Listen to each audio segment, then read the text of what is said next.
Quando observa a reação que está em equilíbrio, então nos elementos pode perceber que variação eles não vão sofrer.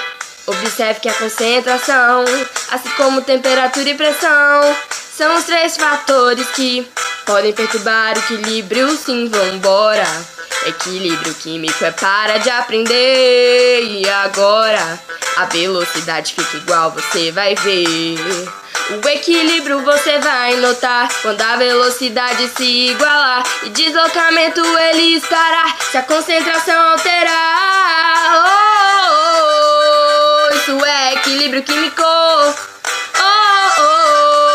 A reação já equilibrou. Isso é equilíbrio químico. A reação já equilibrou.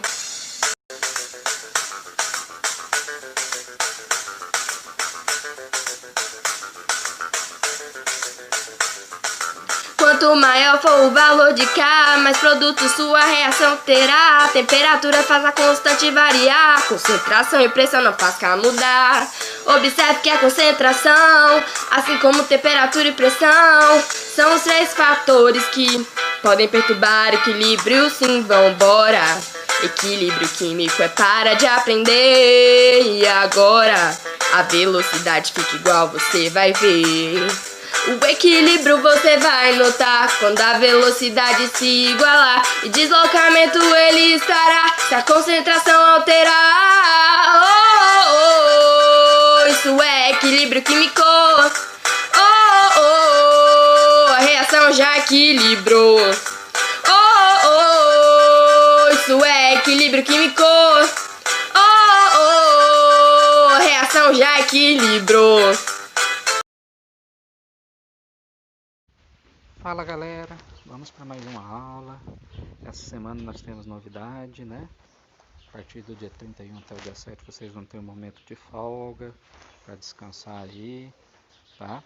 Peço para aqueles que ainda não fizeram todas as atividades aproveitar essa semana, colocar em dia, não desanimar, que a gente tá junto aí para ajudar vocês, né? Quem sabe final do ano aí todo mundo aprovado.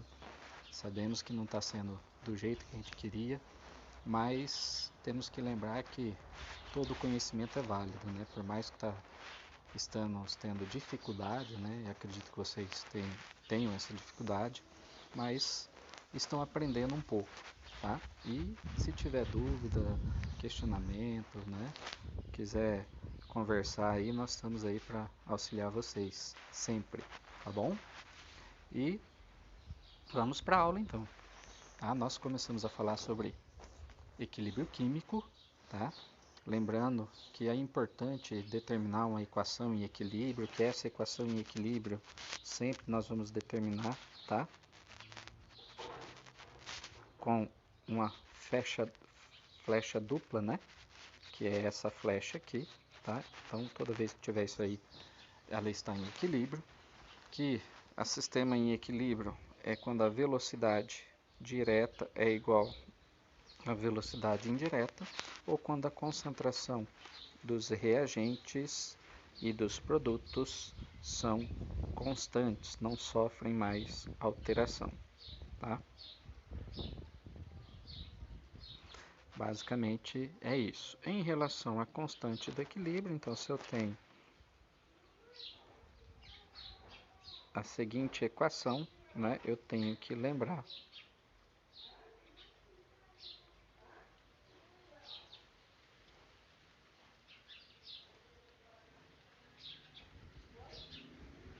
tá? Então eu tenho que montar a constante do equilíbrio. Constante do equilíbrio é sempre o produto, tá? Então vamos pegar aqui, produto, identifiquei aqui, ó, a nossa seta, né? Então tudo que está à direita é produto e o que está à esquerda é reagente, tá? Produto pelo reagente. Lembrando que só participa quem está no estado gasoso e no estado aquoso, tá? Então nós teríamos aqui que a constante do equilíbrio ficaria C, o mais vira vezes, tá? D. Como tem o 2 aqui, isso aqui é um 2, tá? Saiu feio. Esse número indica que o C vai repetir duas vezes, então ele vai vir na forma de expoente, tá? Dividido pelo reagente. Então, ó, aqui está S, então S não participa da constante do equilíbrio, como nós falamos, só sobrou quem? O B, tá? E é isso que a gente aprendeu até agora. Bom, o que nós vamos falar agora da constante, na realidade do princípio de Le Chatelier. O que é esse princípio de Le Chatelier? Esse princípio ele indica a seguinte situação, tá? Que toda vez que um equilíbrio sofre alguma alteração, tá? Essa reação tenta recompor o equilíbrio aplicando uma força inversa, porém com o sentido contrário. A mesma coisa acontece no caso do nosso pH do sangue, tá? O pH do nosso sangue, ele é 7,2, ele não pode sofrer alteração. Por mais que a gente venha ingerir, né, alimentos com muitos ácidos, alimentos muito ácidos, ou muito básicos, né? A tendência é que o nosso organismo se recomponha para manter sempre o pH no valor ideal, tá? Isso é chamado de princípio de Le Chatelier. Mas tem como eu alterar esse princípio? Tem, tá? Então eu tenho, no caso, para alterar concentração, pressão e temperatura e catalisador, tá? Então nós vamos falar de três: pressão, concentração e temperatura. Então vamos pegar essa reação aqui, ó. Bom, então, por exemplo, temos essa reação aqui. O que acontece se eu mexer na concentração? Lembra sempre aqui, ó, concentração, 5, tá? Então eu tenho aqui meu produto, tá? E aqui esses dois são reagentes, tá? Então o que acontece se eu adicionar reagente? Opa! Então o que acontece se eu adicionar reagente? Por exemplo, se eu adicionar A.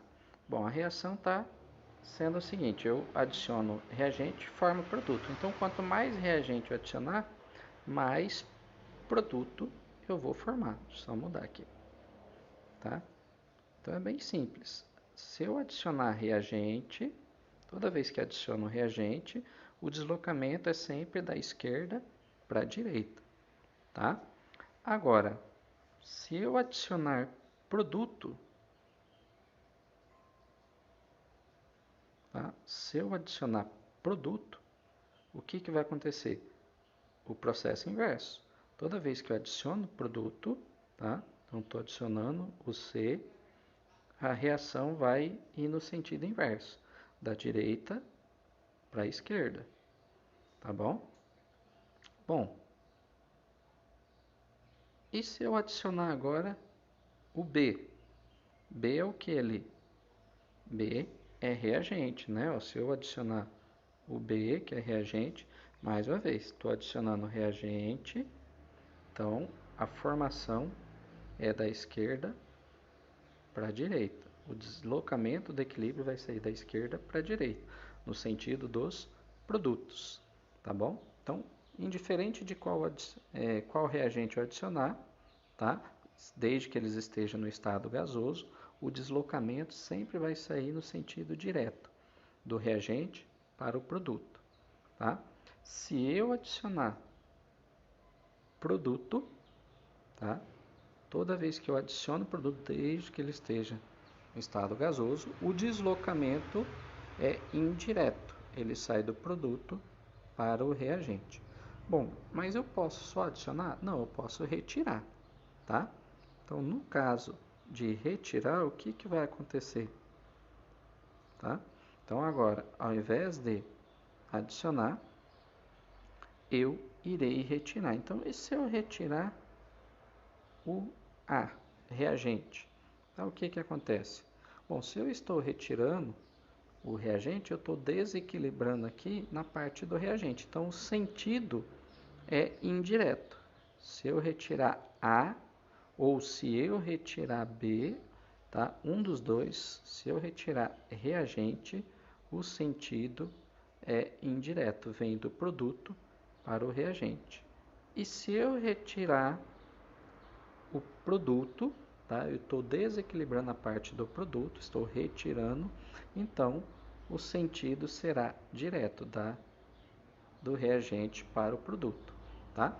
Quando eu adiciono, eu sigo a flechinha aqui, ó.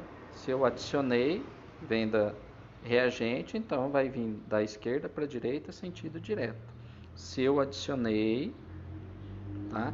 Produto, então ele vai vir do sentido indireto do produto para o reagente. Agora, se eu retiro, eu estou retirando o reagente, tá? Eu estou desequilibrando o reagente, então o sentido é do produto para o reagente, indireto.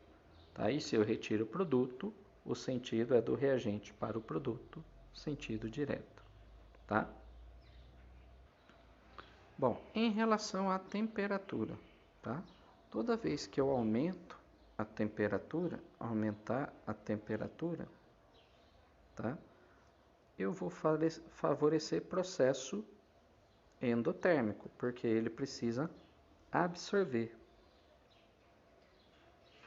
tá? Energia. Então, toda vez que eu aumento a temperatura, processo endotérmico. Se eu diminuir a temperatura, eu estou direcionando para processo exotérmico. Aí a gente vai voltar ao que a gente viu lá no primeiro bimestre, né? Não, no segundo bimestre, tá? Como que eu identifico processo endotérmico? Tá? Quando o ΔH é maior que zero, ou seja, ele é positivo. E o exotérmico, quando o ΔH é menor que zero, ou seja, quando ele é negativo, tá? Então, se eu for pegar esse exemplo aqui, ó, ΔH positivo, porque deu 7 kJ. Se ele é positivo, então se eu aumentar a temperatura, o sentido aqui vai ser direto da esquerda para a direita, tá bom? Bom, nesse outro exemplo aqui, o que nós temos, tá? Então, ó, equilíbrio está aqui, produto é reagente, tá? A energia está do lado do produto. Então, quando a energia está no lado do produto, eu já sei que o processo ele é exotérmico, tá? Então, ó, como que eu sei que está do lado do produto? Mais energia. Então, quando eu tenho mais energia do lado do produto, é exotérmico. Se estivesse do lado do reagente, endotérmico. Então, se eu perguntasse para você o que aconteceria com o equilíbrio se eu diminuísse a temperatura, tá? Então, ao diminuir a temperatura, para qual sentido a reação vai deslocar? Bom, nós já falamos, toda vez que diminui a temperatura, sentido ele é exotérmico. Então, nessa equação aqui, ele seria da formação dos produtos. Ele iria aumentar o produto, tá? E se eu falasse que eu estou aumentando a temperatura? Então, se eu falar que eu estou aumentando a temperatura, tá? Quando eu aumento, é no sentido endotérmico, né? Então, aqui, o que iria acontecer? Se eu aumento a temperatura, nessa equação aqui, eu iria aumentar a concentração de reagente. Porque se a velocidade direta é exotérmica, o inverso é endotérmico, tá? Então, neste caso, eu estaria aumentando a quantidade de reagente. Então, eu tenho que identificar se a equação é endotérmica ou exotérmica. Aumenta a temperatura, direciono para endotérmico. Diminui a temperatura, processo exotérmico. Bom, e o último caso é em relação à pressão, tá? Quando eu aumento a pressão, eu vou direcionar, tá? Para quem tem menor volume. E se eu diminuir a pressão, eu vou direcionar para quem tem maior volume. Aonde que eu identifico o volume na equação? Tá? Os números... Opa!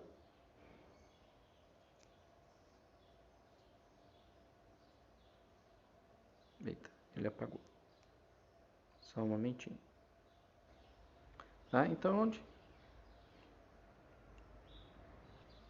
onde eu vou identificar o volume? São os números que está antes da fórmula. Tá? Quando não tem nada, vale 1. Então, aqui vale 2 e aqui vale 1.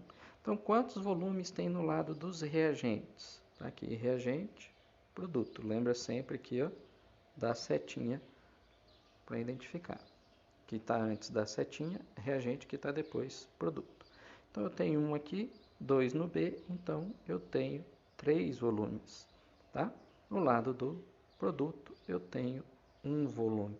Então, se eu aumentar a pressão aqui, tá? Se eu aumentar a pressão, aumento da pressão favorece quem tem menor volume, ou seja, eu vou favorecer o produto. Tá? Por que eu vou favorecer o produto? Porque o produto tem 1 volume e o reagente tem 3 volumes. Tá? Agora, se fosse o inverso, né? Ao invés de aumentar, eu fosse diminuir a pressão, tá? Eu iria favorecer o reagente.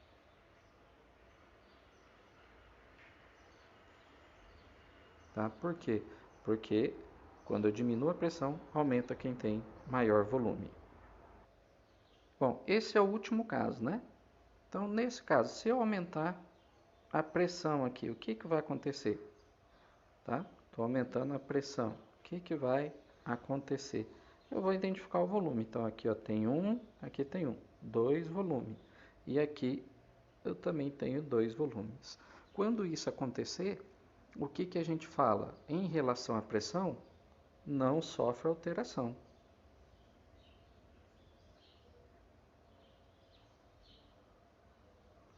Tá? Não sofre alteração. Por que não sofre alteração? Porque os volumes são iguais. Tá? E o que a gente falou? Maior pressão, menor volume. E maior pressão, menor volume, menor pressão, maior volume. Tá? E é isso, pessoal. Isso é a aula de hoje, tá? Na próxima aula tenho novidades para vocês. Aproveite aí para colocar tudo em dia, tá bom? E qualquer dúvida é só chamar. Eu vou contar com a participação de vocês para a próxima aula para que eu possa estar divulgando o que é essa novidade que eu estou tentando falar aí. Mas eu quero a participação de todos, beleza? Até mais!